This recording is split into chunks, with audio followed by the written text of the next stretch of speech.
Bon, allez. 3 news à voir ensemble.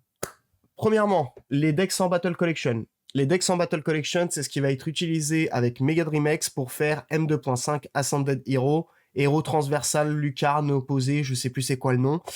Du coup, la news sur les decks sans Battle Collection. On va avoir, et c'est officiel, 5. Alors, c'est officiel, c'est de la déduction. C'est de la déduction. C'est juste de la logique. Donc, on devrait avoir 5 nouvelles full art avec cette série de decks. On devrait avoir 14 nouvelles AR, supposément, et on devrait avoir, du coup, 5 nouvelles SAR. Dans ces 5 nouvelles SAR, on va avoir, du coup, le Dracofeu Gold Y. Le meilleur de tous. Vous avez entendu du bruit? J'ai eu l'impression d'entendre quelque chose sur le meilleur Dracofeu. Mais bref, peut-être que je me gourre, on ne sait pas.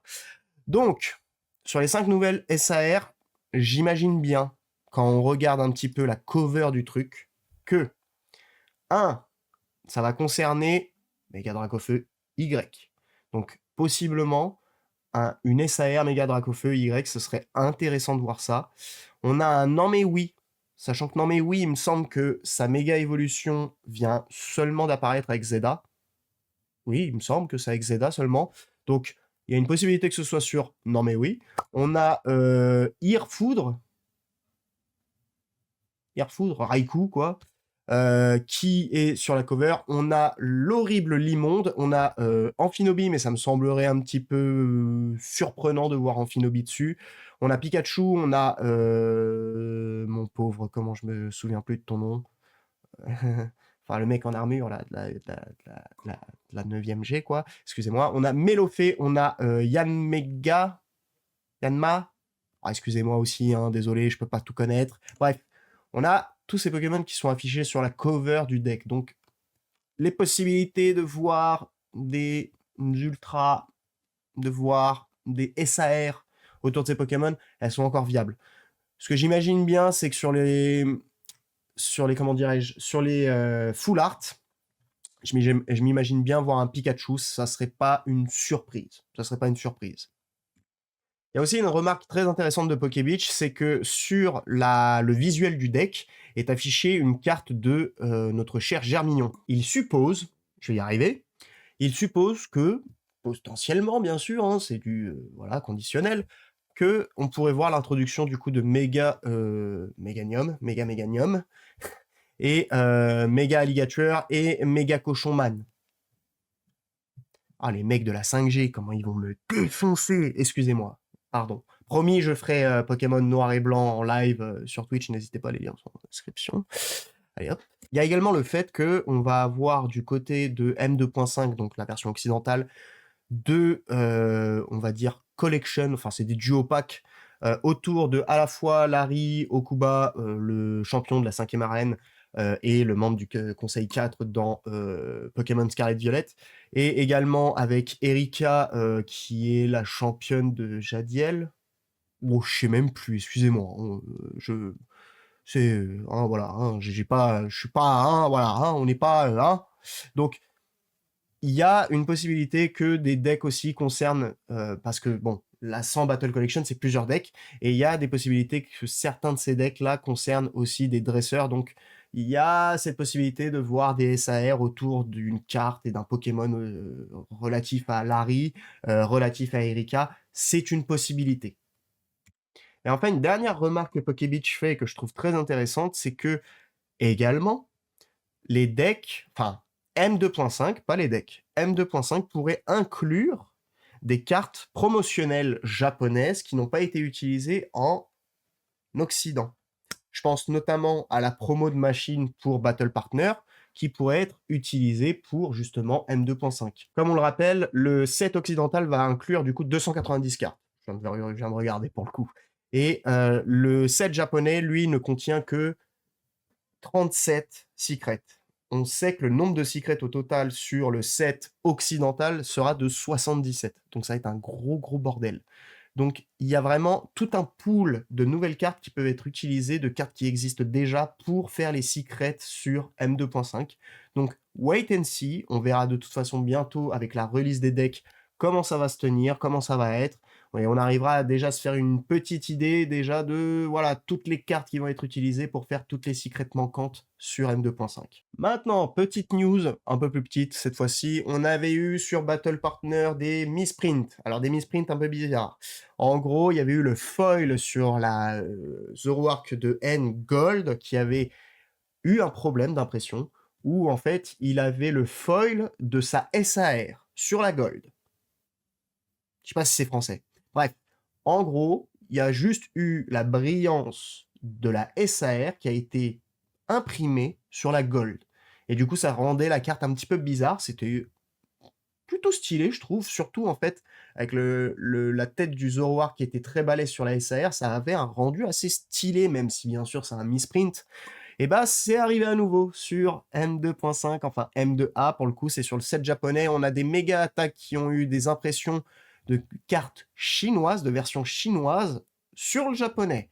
Comme vous le savez peut-être ou peut-être pas, en fait, les cartes japonaises et les cartes chinoises sont imprimées au même endroit au Japon et du coup, bah, il arrive des fois qu'il peut y avoir ce genre de problème qui arrive. C'est des trucs de contrôle qualité qui sont pas menés correctement et ça peut mener à ce genre d'erreur.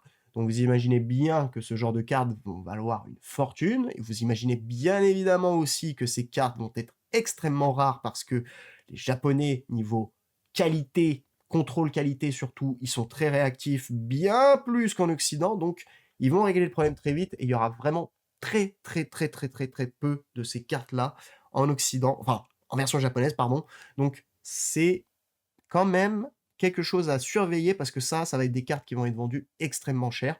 Mais voilà, c'est une petite news. Je vous fais défiler en même temps des petites cartes pour vous montrer un petit peu l'état du truc. Mais pour le coup, les cartes dans ce set-là, dans cette version-là, avec ce problème-là, ça vaut très cher. Quand on voit une carte qui part seulement pour 30 balles, par exemple, là je parle pour les méga attaques, on peut voir que quand il y a l'erreur, il y a la carte du Méga Dracofeu X Full Art qui part du coup à 30 balles, 30 dollars. Quand il y a l'erreur, on passe à 260 balles, 260 dollars. Donc ouais, si vous ouvrez une display et que vous avez ça, gardez bien la carte au chaud, hein. Vous la mettez sous sleeve, puis sous carte saver, puis sous une pochette pour protéger la carte saver, s'il vous plaît, hein. Vous me faites plaisir, vous faites attention, parce que ça, c'est juste le jackpot pour certains, surtout quand on sait que les temps sont difficiles en ce moment. Maintenant, la dernière news du jour, la dernière news un petit peu importante du jour, c'est le prix des cartes sur Mega Dream X.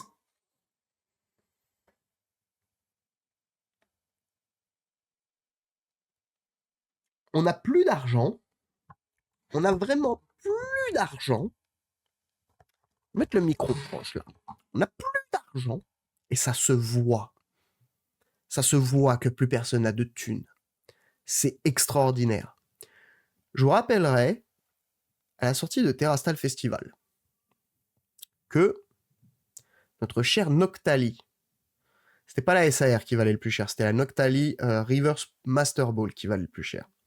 À sa sortie, on parlait de 242 dollars. Ok ?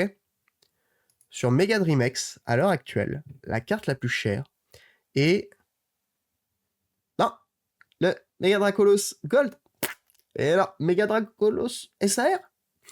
Bien sûr que non. C'est bien évidemment le Mega Ectoplasma qui est la carte la plus chère. C'était pas une surprise, c'est plus son prix qui est une surprise pour le coup.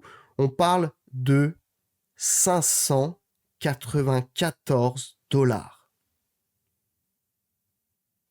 Le Noctali Alternative, le SAR de Noctali, était à 216 dollars à la sortie. La Mewtwo de Team Rocket, qui était la carte la plus chère de Team Rocket, était à même pas 400 balles, 380 dollars. Le Zekrom Regiram BWR, là, les très belles cartes, était à 320 balles. Le méga garde-voire Gold était à 367 $. Il n'y a que, à la limite, le méga Dracofeu X Gold qui se rapproche un petit peu du prix du méga ectoplasma qui était à 535 $. Je sais pas ce qui se passe, mais les gens ont visiblement un besoin de thunes. Les gens ont plus de thunes, visiblement. C'est assez flippant de voir, je sais pas si vous vous rendez compte, 600 $ pour une carte à la sortie. C'est extrêmement flippant. Alors certes, ça va se casser la gueule, ça va faire des... Je m'en tape. Je m'en tape. On a un point de comparaison maintenant à la sortie. On peut comparer par rapport aux sorties, au prix à la sortie des autres sets. Je veux dire, c'est un truc de fou. 600 balles. 600 balles à la sortie. C'est n'importe quoi. Une carte japonaise à la sortie vaut le prix d'une carte française à la sortie. Il me semble que c'était pas Noctali, que c'était Nymphalie qui était à 600 balles à la sortie pour Évolution Prismatique. Vous me corrigerez dans les commentaires, c'est assez flippant. C'est assez flippant. Bref. Pour les cartes les plus chères du coup de Mega Dream X, je vous fais un petit récap très rapide. On a en seconde position du coup le Mega Dracolos Gold qui est à 446 $. Pour le coup, il est moins cher que le Mega Dracofeu X, qui est étrange, mais en même temps, pourquoi pas. Pourquoi pas. En troisième position, on a sa version SAR qui est à 287 $. Misère. Ça va. En vrai, ça... Alors non, ça va pas. Ça va pas. Ça reste plus cher que le Noctalia alternatif sur Terrastal, mais ce que je veux dire par là, c'est que ça va encore quand tu compares au Mega Dracofeu de Inferno X. Le Mega Dracofeu X, Mega Dracofeu X de Inferno X, beaucoup de X, il était à 400 balles à la sortie. Donc ça va relativement. Je m'attendais à ce qu'il soit pas si cher que ça, justement. Je m'attendais à ce que ce Mega Dracolos ne fasse pas vraiment l'unanimité.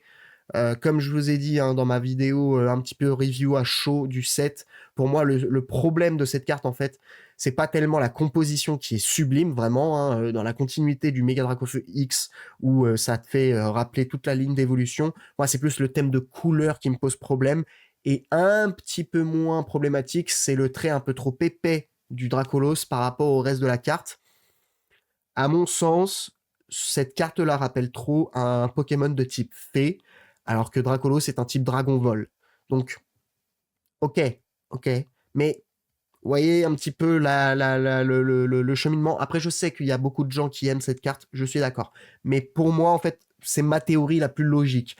S'il y a d'autres théories, n'hésitez surtout pas à l'indiquer en commentaire, parce que ça m'intéresse vraiment de le savoir. Je vois pas trop en fait. Est-ce que ce serait peut-être quelque chose? Oui, évidemment, c'est quand j'y pense, c'est peut-être lié aussi à la popularité du Pokémon. C'est peut-être lié à la popularité de la méga. Peut-être que la méga n'est pas correctement appréciée à sa juste valeur, comme l'est un Méga Dracofeu X. À voir, à voir. Donc bon. En quatrième position, du coup, on a le Pikachu. Tiens donc. Tiens donc, le Pikachu comme je m'y attendais. Le Pikachu qui est à 274 $. On a ensuite le Mewtwo de la Team Rocket qui est à 250 $ quand même. Là, toutes ces cartes-là sont plus chères que le Noctali à la sortie de Terrastal. Hein. Alors certes, c'est pas du tout la même époque. Certes, mais quand même, on part en cacahuète un petit peu. Hein. Et là, tout de suite, on va avoir une baisse de prix vertigineuse. On va se retrouver à des niveaux absolument flippants, mais pas encore, parce que mine de rien, sur Terrastal, dès qu'on parlait pas de Noctali, toutes les autres cartes étaient en dessous de 100 €. Là, on reste quand même dans la branche des 100 €, enfin des 100 $, excusez-moi. Quand je dis 100 €, comptez en dollars. Hein. De toute façon, vous faites la conversion, voilà, hein, vous faites pas chier. Sixième carte, du coup, pour le coup, le Zoroark de N. Zoroark de N alternative, carte magnifique comme tout, 133 $. Ensuite, on a le Grimmsnarl. Oh, je ne sais plus c'est quoi son nom en français. Je vais vous regarder ça tout de suite pour pas. Angoliath, voilà. Le Angoliath de Rosemary qui est à 114 $. On a ensuite le Ampibidou de Machine qui est à 101 $. On a Canary. SAR, c'est quoi Canary? The fuck is the Pokémon Canary? Canary, c'est un. Ah, c'est Narika. What the fuck? Ah, mais non, mais c'est la dresseuse, c'est Narika, la streameuse de C'est Mort. Oh, oh, oh. La streameuse de C'est Mort de 13 ans et demi, je vous rappelle, est à 95 $. 13 ans et demi. Bref. Le métallos de pierre qui est pas si cher. Alors, il est cher, mais c'est pas si cher que ça, je trouve, comparé au reste, qui est seulement à 61 $, ce qui m'arrange grandement parce que ça, c'est une carte que pour sûr, quand j'aurai les moyens de me la payer, je vais me l'acheter. Elle sera dans ma collection, c'est sûr.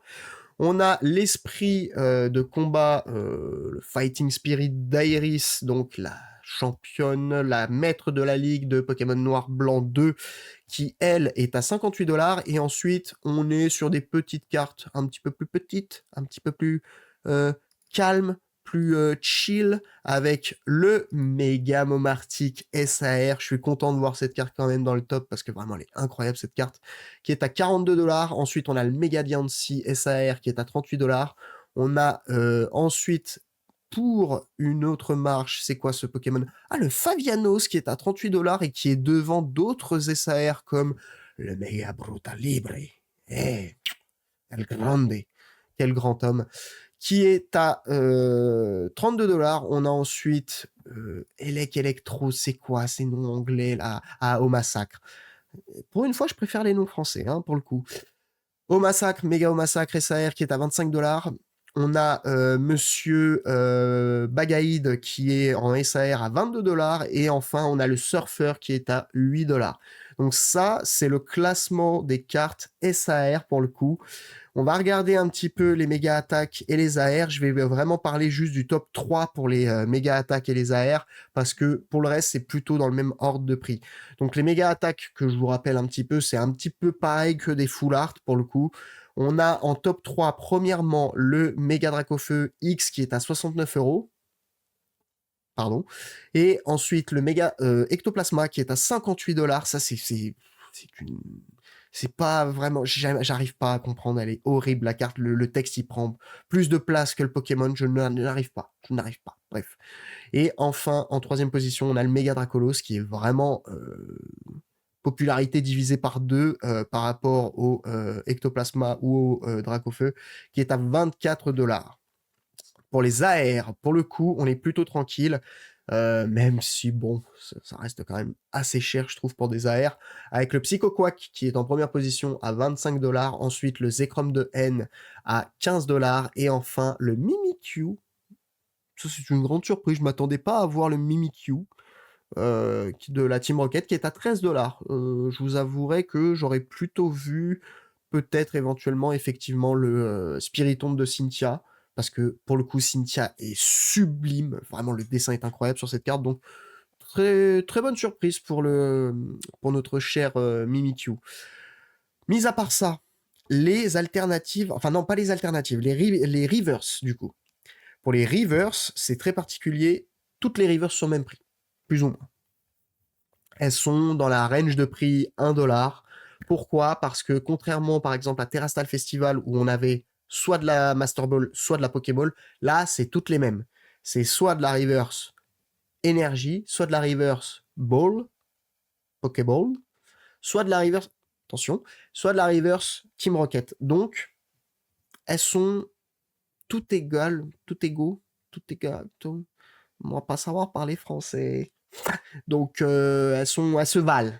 Voilà, ça au moins je sais le dire. Donc, elles se valent. Donc, il n'y a pas de différence de prix entre les Master Ball, comme les Master Ball et les Pokéball cette fois-ci. Elles valent toutes à peu près le même prix. Elles sont pas si chères que ça, donc c'est intéressant à avoir.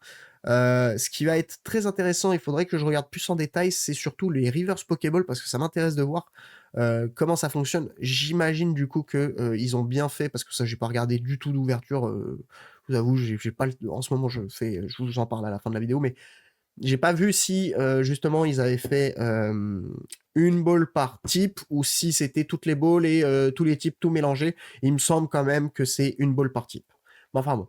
Ça, c'était les news du coup de la semaine. Pour l'instant, il n'y a pas plus de news. Je vais recharger la page avant de découvrir. Non, c'est bon, il n'y a pas plus de news. Donc, c'est à peu près tout ce qu'il y avait pour la semaine passante qui nous est passée.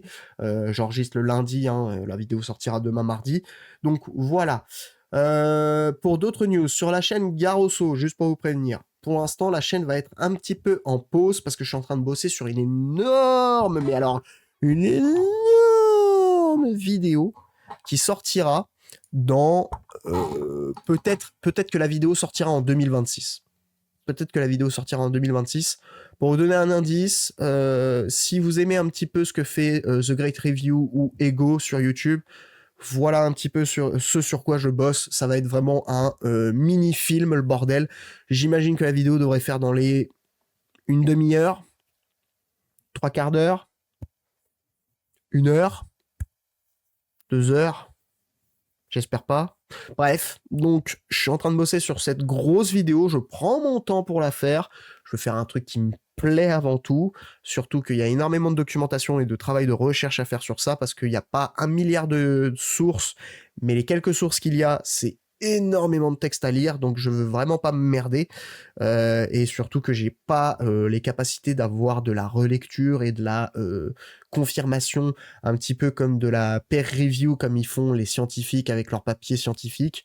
J'ai pas ces capacités-là. Donc, je prends le temps qu'il faut pour faire cette vidéo. Donc, pour l'instant, la chaîne Garosso, peut-être qu'il y aura des vidéos toutes minimes qui vont sortir, mais pour l'instant, je la mets un petit peu en pause, le temps de préparer cette énorme vidéo qui, je l'espère, va vous plaire, même pour vous qui êtes sur la chaîne Pokémon, parce que c'est une histoire très invraisemblable. C'est une histoire pour moi qui pourrait être parfaitement le sujet d'un film sans aucun problème. Mais vraiment, peut-être pas un grand film au blockbuster, mais un grand film très intéressant. Donc, je vous préviens pour ça. Pour la chaîne Garo Kart, pour l'instant, je me concentre sur les news et tout. La vidéo test, un jour je vais la sortir, la vidéo test sur Pokémon Zeta. Elle sortira quand je le pourrai, quand j'en aurai l'envie aussi, parce que je vous avoue, je fais les vidéos à l'envie, hein.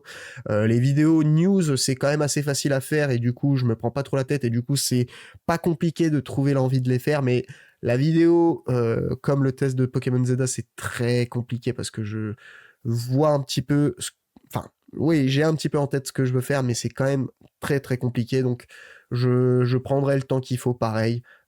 Si elle sort en 2026, elle sortira en 2026, j'en ai rien à faire. Je ne suis aucunement pressé. Sur ce, je vous remercie pour avoir écouté toutes mes conneries. J'espère que la vidéo vous a plu. Si la vidéo vous a plu, comme d'habitude, laissez un pouce bleu, partagez la vidéo, c'est ce qui aide le plus. Abonnez-vous aussi surtout parce que ça aide infiniment. Si vous voulez vous plaindre que je parle espagnol, n'hésitez pas à l'écrire dans les commentaires. Si vous avez des théories, notamment sur pourquoi telle ou telle carte n'est pas si chère, pourquoi elle est aussi chère et tout, autres que les miennes, n'hésitez pas à l'inclure dans les commentaires parce qu'il y a des gens qui lisent les commentaires, dont moi, et c'est très intéressant en fait de lire vos théories, même si ça aide au référencement, j'en ai rien à foutre de ça pour l'instant. Moi, je parle vraiment de partager de l'information.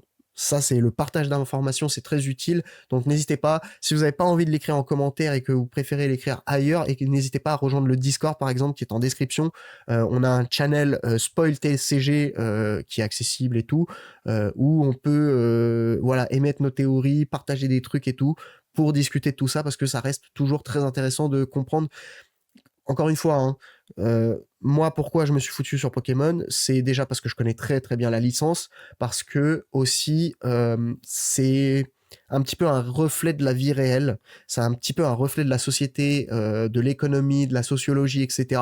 Et que c'est très intéressant de voir comment tout ça fonctionne, parce que bah si on transpose tout le marché Pokémon à la vie réelle, on voit énormément de similitudes avec la vie réelle, et je trouve ça passionnant. Et c'est aussi pour ça que je le fais, donc voilà. N'hésitez pas, comme je vous l'ai dit, partagez vidéo, nanani nanana, pouce bleu, pouce vert, etc. Je vous fais des gros bisous, faites attention à vous et comme d'habitude, gare aux cartes.